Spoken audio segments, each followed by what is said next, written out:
Hi மக்களே, welcome to Anandhi viral updates. வீடியோக்குள்ளே போகிறதுக்கு முன்னாடி வீடியோவை லைக் பண்ணுங்கள், ஷேர் பண்ணுங்கள், சப்ஸ்கிரைப் பண்ணுங்கள்.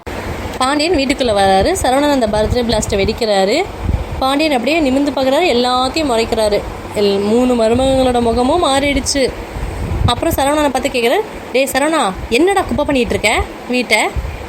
அப்புறம் எல்லோரும் முடிஞ்ச மீனா, என்ன குப்பையா அப்படிங்கிறாங்க. அப்புறம் எல்லோரும் சேர்ந்து ஹாப்பி பர்த்டே மாமான்னு மறுபடியும் கத்துறாங்க. பாண்டியன் என்னமோ ஒருமே ரியாக்ஷனே கொடுக்காம அப்படியே எல்லாத்தையும் முறைச்சிக்கிட்டே நடந்து வராரு. அப்புறம் கோமதி இருந்துட்டு, எங்கள் பசங்க உங்களுக்காக பர்த்டே கொண்டாட ரெடி பண்ணியிருக்காங்க. பாண்டியன் அப்புறம் கொஞ்சம் சிரிக்கிறாரு. அப்போ தான் எல்லாருக்கும் உயிர் வருது. நீங்களும் வாழ்த்துக்கள் சொல்லுங்க அத்தைன்னு மயில சொல்கிறாங்க. கோமதியும் ஒரு வழியாக எங்கே ஹாப்பி பர்த்டே அப்படின்னு சொல்லிட்டு ரொம்ப வெக்கப்படுறாங்க. பள்ளிவேல் அப்புறம் வாழ்த்து சொல்கிறாரு, வாழ்த்துக்கள் மாமா அப்படின்னு. எங்கேருந்தோ எங்கள் ஊருக்கு வந்து இங்கே வேலை செஞ்சு எங்கள் அக்காவை கல்யாணம் பண்ணி 5 குழந்தைங்களை பெற்று அவங்களுக்கு வளர்த்து ஆளாக்கி 50 வயசுக்குள்ளே அடி எடுக்காதெல்லாம் சாதாரண விஷயமே இல்லைங்க மாமா. ரொம்ப பெருமையாக இருக்குது மச்சான். எல்லா பசங்களும் ஹாப்பி பர்த்டே சொல்கிறாங்க. எல்லா மருமகளும் எல்லாம் தனித்தனியாக பசங்களுக்கு புதுசாக இருக்குது அவங்க அப்பாவுக்கு ஹாப்பி பர்த்டே சொல்கிறது எல்லாமே ரொம்ப தங்கி சொல்கிறாங்க. கதிர் மட்டும் ஸ்பெஷலாக அவங்க அப்பாவுக்கு பிடிச்ச ஸ்வீட் வாங்கிட்டு வந்து கொடுத்து ஹாப்பி பர்த்டே சொல்கிறாரு. அதுக்கு தான் பழனிவேல் சொல்கிறாரு, டே பாரு, ரொம்ப வருஷத்துக்கு முன்னாடி உங்கள் அப்பா இந்த ஸ்வீட் எங்கேயோ சாப்பிட்டு போய் கடையில் விலை கேட்டிருக்காரு. விலையை கேட்ட மனுஷன் அதுக்கப்புறம் இந்த ஸ்வீட்டை சாப்பிடலையே. பார்த்தீங்களா மச்சான், உங்கள் பையன் அதை ஞாபகம் உங்க வாங்கிட்டு வந்திருக்கான். கோமதி சொல்கிறாங்க, எல்லாருக்கும் பிடிச்சதை வாங்கிட்டு வந்து கொடுக்குறீங்க, உங்களுக்கு பிடிச்ச கருப்பட்டி காய்ச்சி கட்டிலே பார்த்தீங்களா உங்கள் பையன் வாங்கிட்டு வந்து கொடுத்துருக்கான், எடுத்துக்கோங்க சாப்பிடுங்க அப்படின்னு சொல்கிறாங்க. வாங்கப்பா வாங்க எல்லோரும் எடுத்துக்கோங்க, எல்லோரும் சாப்பிடுங்க அப்படிங்கிறாரு பாண்டியன். அதுக்கப்புறம் நெக்ஸ்ட் சீன் அவங்க கேக் வெட்ட போகிறாங்க. என்னது கேக்கா இல்லை இது பல கடையே வச்சுருக்கீங்களா அப்படின்னு சொல்லி அரசி கேட்குறாங்க. அப்புறம் அவர் பாண்டியன் சொல்கிறாரு, எனக்கு என் வாழ்க்கையில் கேக் வெட்டிலாம் பழக்கம் இல்லைப்பா. மீனா சொல்கிறேன், எதுக்கும் ஒரு ஆரம்பம் வேணும் இல்லை மாமா, நீங்கள் வெட்டுங்க. யாரை சொன்னால் கேட்குறாங்க. நேற்று ராத்திரி 12 மணிக்கு வேறு கேக்கை வெட்டணும்னு சொல்லி உங்கள் ரூமு தூக்கிட்டு இருந்தாங்க. என்ன 12 மணிக்கு என் கேக் வெட்ட வந்தீங்களா? என்ன மாமா உங்களுக்கு ஒன்றுமே ஞாபகம் இல்லையா? நீங்கள் எங்களை திட்டி அனுப்பிட்டீங்க மாமா அப்படிங்கிறாங்க மயில். இல்லையேப்பா, எனக்கு சத்தியமாக ஒன்றும் ஞாபகம் இல்லையேப்பா அப்படிங்கிறார் பாண்டியன். எனக்கு தான்ப்பா ரொம்ப பெரிய டேமேஜ் அப்படிங்கிறாரு சரவணன். ஏதோ தூக்கலக்கத்தில் பேசிட்டேன்னு நினைக்கிறேன்ப்பா, மாமா ஏதோ தப்பாக பேசியிருந்தா மன்னிச்சுக்குங்கப்பாங்கிறாரு பாண்டியன். பாண்டியன் கேக்கை வெட்டிடுறாரு. அதுக்கப்புறம் அத்தைக்கு ஊட்ட சொல்கிறாங்க, ஊட்டுறாங்க. அப்புறம் பாண்டியன் எல்லாத்துக்கும் கேக் கொடுக்குறாரு.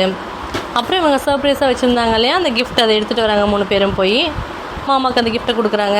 பாண்டியனுக்கு ரொம்ப சந்தோஷமாயிடுச்சு. என்ன எனக்கு கலர் சட்டையா? நான் கலர் சட்டை போட்டு ரொம்ப வருஷம் ஆச்சுப்பா அப்படிங்கிறாரு. இருக்கட்டும் மாமா, எங்களுக்காக நீங்கள் போட மாட்டிங்களா அப்படிங்கிறாங்க 3 பேரும். அப்புறம் அவங்க அத்தைக்கு சேலை கொடுத்தோன்னே அவங்க அத்தைக்கு வந்து சந்தோஷம் தாங்க முடியலை. ஏண்டி இந்த கலர் தான் எனக்கு பிடிக்கணும், உங்களுக்கு எப்படி தெரியும், நான் உங்களுக்கு ஒரே பூரிப்பு. அப்புறம் அவங்க சொல்கிறாங்க, சரி 2 பேரும் போய் இந்த சாரீ கட்டிட்டு வாங்க, புது ட்ரெஸ் போட்டுட்டு வாங்க அப்படிங்கிறாங்க. அதுக்குள்ளே மீனா அவங்க வச்சு இன்னொரு கிஃப்ட்டை கொடுக்குறாங்க. வாட்ச் கொடுக்குறாங்க அவங்க மாமாவுக்கு. ஓப்பன் பண்ணி, எதுக்குப்பா இதெல்லாம், என்கிட்ட வாட்சே நல்லா தானப்பா இருக்குது அப்படிங்கிறாங்க. அப்புறம் இருங்க இன்னொரு சர்ப்ரைஸ் இருக்குன்னு சொல்லி இன்னொரு சர்ப்ரைஸும் கொடுக்குறாங்க. அது வந்து செப்பல். அது இவர் பார்த்துட்டு, நான் நல்லா தானே வச்சுருக்கேன், எதுக்கு செருப்பெல்லாம் வாங்குறீங்க, ஏமா இப்படி காசு செலவு பண்ணுறீங்க? ஏது அந்த செருப்பா? அந்த கல்யாணத்தப்போ வாங்கினீங்களே, உங்களை விளையாடி உங்கள் பசங்களை ரொம்ப பிசுனாரிங்க மாமா. அந்த 200 ரூபா செருப்பை இன்னுமா போட்டுட்ருப்பீங்க, அது நடந்தால் கத்தி மாதிரி ஆகி காலையே கிழிச்சிரும் போல இருக்குது, இதை போட்டுருக்கோங்க மாமா அப்படிங்கிறாங்க. அப்புறம் போய் அவங்க ட்ரெஸ் மாற்றிட்டு வர போகிறாங்க. ட்ரெஸ் மாற்றிட்டு வந்தோடனே, ஏன் மச்சான் நீங்கள் புது வாட்ச் கட்டலையான்னு கேட்கும்போது, இல்லைடா அந்த பழசு நின்னதுக்கப்புறம் புது வாட்ச் கட்டுறேன், அப்போ அந்த செருப்பும் போட மாட்டீங்க தானே, அது எப்படி பிஎம் போடுறது, பிஞ்சதுக்கப்புறம் தான் போடுவேன், பிச்சிடுறேன் அந்த செருப்பை, நான் முதல் பிச்சிடுறேன் அப்படிங்கிறாரு பழனிவேல். ஆனால் ஐயோ உங்கள் 2 பேர்த்த பார்க்க மீனாட்சி சொக்கநாதர் மாதிரியே இருக்கத்தே அப்படிங்கிறாங்க மயில். அப்புறம் பாண்டியன்றது, சரி நம்ம எல்லாம் சேர்ந்து எங்கேயாவது கோயிலுக்கு போயிட்டு வருவோமா, நம்ம எல்லாம் குடும்பமாக இருக்கோம்ல, வெளியே போயிட்டு வரலான்னு சொல்லிட்டு எல்லாம் கோயிலுக்கு போகிற பிளானில் போகிறாங்க. ஸோ எல்லாம் வண்டியில் போகிறோம். கேப் புக் பண்ண சொல்கிறாங்க. அவங்க பார்த்தா ஒரு ஆட்டோ தான் புக் பண்ணியிருக்காரு பழனிவேல். இல்லைப்பா நீங்களும் அம்மாவும் ஒரு வண்டியில் போங்க, நாங்கள் வரோன்னு சொல்லிவிட்டு எல்லாம் பிரிஞ்சு போகிறாங்க. எல்லோரும் கோயிலுக்கு போகிறாங்க. பாண்டியன் பேரில் அர்ச்சனை கொடுக்குறாங்க. நல்ல ஃபேமிலியாக சொன்னாங்க. அப்புறம் அங்கே போகிற இடத்துல அவங்க யாரை பார்க்குறாங்க தெரியுமா? சக்தி வேலையும் அவங்க பையனையும் பார்க்குறாங்க.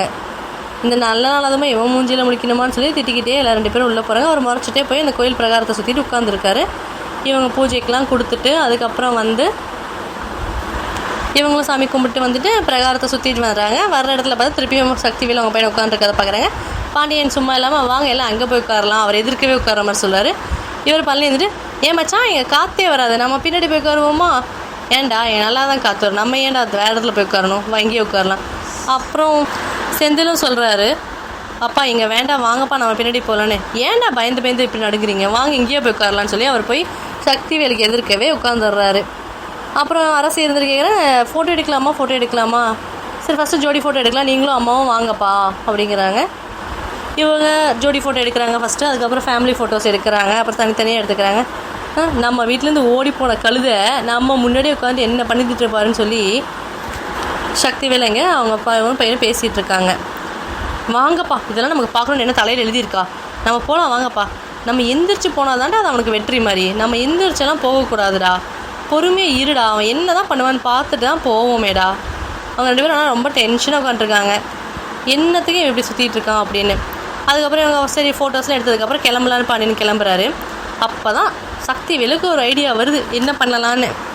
நம்ம ஏன்டா வெளியே போய் பொண்ணு தேடிக்கிட்டு இருக்கோம் லூசு மாதிரி, உனக்கு தான் முறையிலே ஒரு பொண்ணு இருக்குல்ல, நம்ம அந்த பொண்ணை தான் பிடிச்சி கல்யாணம் பண்ணுவோமே, எங்கப்பா முறையில் பொண்ணு இருக்குது, அதுதான் இங்கே போகிறா பாருடா நம்ம ஓடி போனவ கூட, இந்த பொண்ணா, ஆமாம் இவ்வளோ தான் கல்யாணம் தான் பண்ணணும்னு சொல்லணே, உன்னை வாழணும்லாம் சொல்லடா, இந்த பொண்ணை தான் நமக்கு. அப்பா உங்களுக்கு என்னப்பா ஆச்சு, நீ இதை யோசிச்சு பாருடா நான் சொன்னதை அப்படின்னு சொல்லிட்டு இவங்க 2 பேரும் கிளம்புறாங்க. கோயிலில் அன்னதானத்துக்கு மயில அவங்களாம் ஏற்பாடு பண்ணியிருக்காங்க. அன்னதானம் கொடுத்துட்டு எல்லாம் சாப்பிட்டு வீட்டுக்கு வராங்க. அப்புறம் நைட் சாப்பிட்றத காமிட்றாங்க. நைட்டு அவங்க எல்லோரும் சாப்பிட உட்காராங்க. பாண்டியனுக்கு ரொம்ப சந்தோஷம் ஆக்சுவலாக. எல்லாத்துக்கும் நல்லாவே மாமி நல்லா சாப்பிடு, ராஜி நல்லா சாப்பிடு, பழனி நல்லா சாப்பிடு, நல்லா சாப்பிட்ற மாமனை என்ன ஊட்டி விடுற மாதிரி, ஏன்னா சரி வாடா ஊட்டி தானே விடணும்னு சொல்லி அவர் கூப்பிட்டு ஊட்டியெல்லாம் விடுறாரு.